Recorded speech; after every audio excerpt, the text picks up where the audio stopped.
আমি রূপনগরের রাজকন্যা রূপের জাদু এনেছি। আপনারা এতক্ষণে নিশ্চয়ই বুঝতে পেরেছেন কার গল্প আপনাদের শোনাতে চলেছি। হ্যাঁ, আজ আমি বলবো বাংলাদেশ ও পাকিস্তানের এক কিংবদন্তি নায়িকা শবনমের গল্প। 1961 সালের হারানো দিন সিনেমা দিয়ে যিনি চলচ্চিত্র শিল্পনগরের রাজকন্যা হয়ে গিয়েছিলেন, তাকে শুধু কিংবদন্তি অভিনেত্রী বললে ভুল বলা হবে। তিনি আসলে বাঙালির আবেগ। তার ছোটবেলা থেকে শুরু করে সিনেমায় আসা, সাফল্য আর ব্যক্তিগত জীবনের সুখ দুঃখ সব কিছু নিয়েই এই আড্ডা। আশা করছি আপনাদের ভালো লাগবে, সঙ্গে থাকুন। বরেণ্য এই অভিনয়শিল্পী শবনমের জন্মনাম ঝর্ণা বসাক। 1946 সালে 17 আগস্ট তৎকালীন ব্রিটিশ ভারতের ঢাকা নবাবপুরে এক বাঙালি হিন্দু পরিবারে জন্মগ্রহণ করেন। বাবা ননী বসাক ছিলেন এক সময়ের স্কাউট প্রশিক্ষক ও একজন ফুটবল রেফারি। তার বাবার কাছ থেকে তিনি ধৈর্য, চেষ্টা, একাগ্রতা এই বিষয়গুলো আত্মস্থ করেছিলেন। ছোটবেলা থেকেই নাচ, গান আর অভিনয়ের প্রতি ছিল তার আলাদা একটা টান। শৈশবে নাচ শেখার মাধ্যমে তার শিল্পী জীবনে শুরু হয়, যা তাকে পরবর্তীতে চলচ্চিত্রে আসতে সাহায্য করে। শবনমের বড় বোন শিখতেন নাচ, কিন্তু দেখা যেত বোনের প্র্যাকটিস দেখেই তিনি নাচ শিখে ফেলতেন। তার বাবা এই ব্যাপারটা খেয়াল করলেন এবং বুলবুল ললিতকলা একাডেমিতে ভর্তি করে দিলেন। একদিন নাচের মঞ্চে তিনি চলচ্চিত্র পরিচালক এহতেশামের নজরে আসেন। এহতেশাম ছিলেন শবনমের বাবার বন্ধু, আর তার অনুরোধেই শবনমের বাবা রাজি হন সিনেমায় অভিনয় করাতে। 1958 সালে তিনি তাকে এ দেশ তোমার আমার ছবিতে সহায়ক নৃত্যশিল্পী হিসেবে অভিনয়ের প্রস্তাব দেন। এই একটি ছোট্ট পদক্ষেপ, এখান থেকেই শুরু হয় তার অভিনেত্রী হয়ে ওঠার পথ চলা। এরপর রাজধানীর বুকে ছবিতে একটি গানের দৃশ্যে তিনি অভিনয় করেন, যেখানে দর্শক নায়িকার চাইতে তাকেই বেশি পছন্দ করে ফেলে। এই একটি গানের মাধ্যমে তার যে দর্শকপ্রিয়তা, এটাই পরবর্তীতে পরিচালক প্রযোজকদের মধ্যে তাকে নিয়ে যে ভাবনা ছিল তা আরও দৃঢ় হয়। নায়িকা হিসেবে তার প্রথম আত্মপ্রকাশ 1961 সালে পরিচালক মুস্তাফিজের হারানো দিন সিনেমায়। এই সময়ই তার নাম ঝর্ণা বসাক থেকে শবনম রাখা হয়। আর সেই শবনম কোটি কোটি মানুষের মনে এমনভাবে জায়গা করে নিলেন যে টানা 30 বছর তিনি রোমান্টিক নায়িকা চরিত্রে অভিনয় করে গেলেন। আর নানা শ্রেণী বয়সের দর্শক ও শ্রোতা তা ভালোবেসে গ্রহণ করে গেলেন। তার চেষ্টা, একাগ্রতা, সময়ানুবর্তিতা ও সিনেমার প্রতি ভালোবাসার ফলে এটা সম্ভব হয়েছে। হারানো দিন সিনেমার পরে তিনি করেন চান্দা, তালাশ। এই সিনেমা দুটো উর্দুতে পশ্চিম পাকিস্তানেও রিলিজ হয়। আর এই সিনেমাগুলোর সাফল্যের পরেই পাকিস্তান থেকে কিন্তু তার ডাক আসতে শুরু করে। তিনি কিন্তু দ্রুত কোনো সিদ্ধান্ত নেন না। এরপরও তিনি অপেক্ষা করেন, নিজেকে প্রস্তুত করেন। প্রায় 10 বছর পরে 1968 সালে পাকিস্তানে যান। পাকিস্তানি অভিনেতা ওয়াহিদ মুরাদ শবনমকে পাকিস্তানি ফিল্ম ইন্ডাস্ট্রির সাথে পরিচিত করান। এখানে নায়িকা হিসেবে আত্মপ্রকাশ করেন 1968 সালে সমুন্দর চলচ্চিত্রে। এই বছরেই শবনম পাকিস্তানে স্থায়ীভাবে বসবাস শুরু করেন আর উপহার দিতে থাকেন দর্শকপ্রিয় সব সিনেমা। জানলে অবাক হবেন, শবনম তার 40 বছরের ক্যারিয়ারে অভিনয় করেছেন প্রায় 180টির মতো ছবিতে, আর জয় করেছেন অগণিত দর্শক শ্রোতার মন।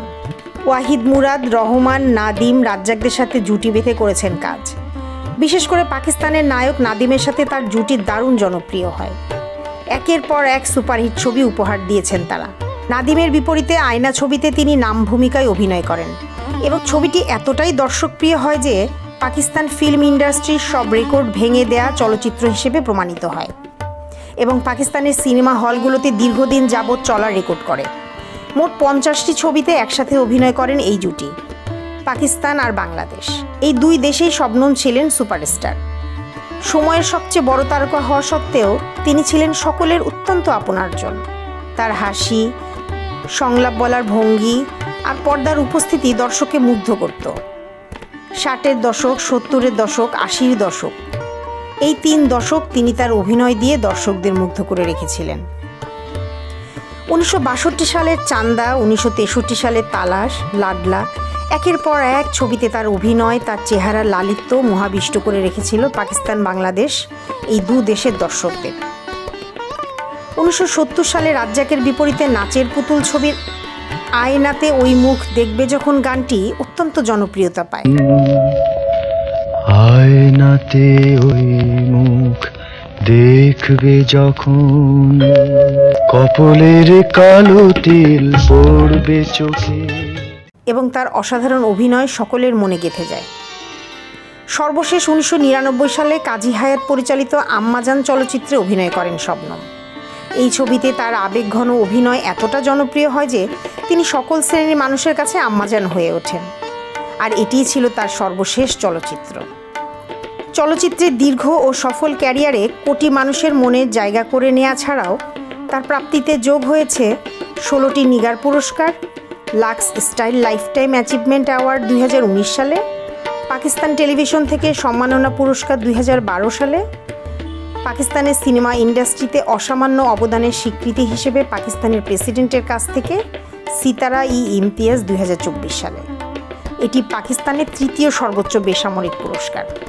পাকিস্তান অবজারভার সূত্র অনুসারে পাকিস্তানের সিনেমায় তার অবদান এতটাই ছিল যে সেখানে মহানায়িকাও বলা হতো তাকে। এক দেশে জন্ম, আরেক দেশের চলচ্চিত্রে অম্লান অবদানের স্বীকৃতি এটা। এভাবে বাংলাদেশ পাকিস্তান মিলে এমন অনেক সম্মাননাই যুক্ত হয়েছে তার অর্জনের ঝুলিতে। প্রথম আলোর এক সাক্ষাৎকারে শবনম বলেন, ভাগ্য আমার এতটাই ভালো, আমার অভিনীত প্রথম ও শেষ সিনেমা ছিল আমার ক্যারিয়ারের সেরা ও হিট সিনেমা। শবনমের ব্যক্তিগত জীবনও কিন্তু কম আলোচিত ছিল না। হারানো দিন সিনেমা করার সময় এই সিনেমার সঙ্গীত পরিচালক রবিন ঘোষের সাথে সম্পর্কে জড়িয়ে পড়েন। 5-6 বছর তারা সময় নেন নিজেদের বুঝতে। এরপর তারা 1964 সালের 24 ডিসেম্বর বিয়ে করেন। সে সময় রবিন ঘোষ ছিলেন পাকিস্তানের বিখ্যাত সঙ্গীত পরিচালক। এদিকে সংসার, কাজ আর জনপ্রিয়তা সবকিছুর মাঝেও সহজ ছিল না তার পথ। পাকিস্তানে কাজ করার জন্য অনেক সময় বাংলাদেশের সমালোচনার শিকার হয়েছেন, আবার পাকিস্তানেও বিভিন্ন চাপে পড়তে হয়েছে, কিন্তু তিনি সবকিছু সামলে নিজের অবস্থান ধরে রেখেছিলেন।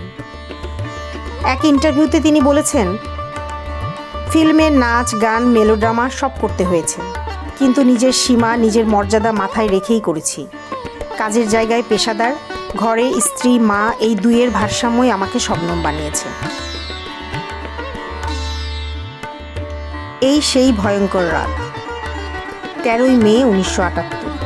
লাহোরে তাদের নিজ বাড়িতে 5 জন সশস্ত্র ডাকাত ঢুকে পড়ে এবং টাকা, গহনা ও অন্যান্য মূল্যবান জিনিস বিনা দ্বিধায় ছিনিয়ে নেয় এবং তাদের নির্মমভাবে অত্যাচার করে।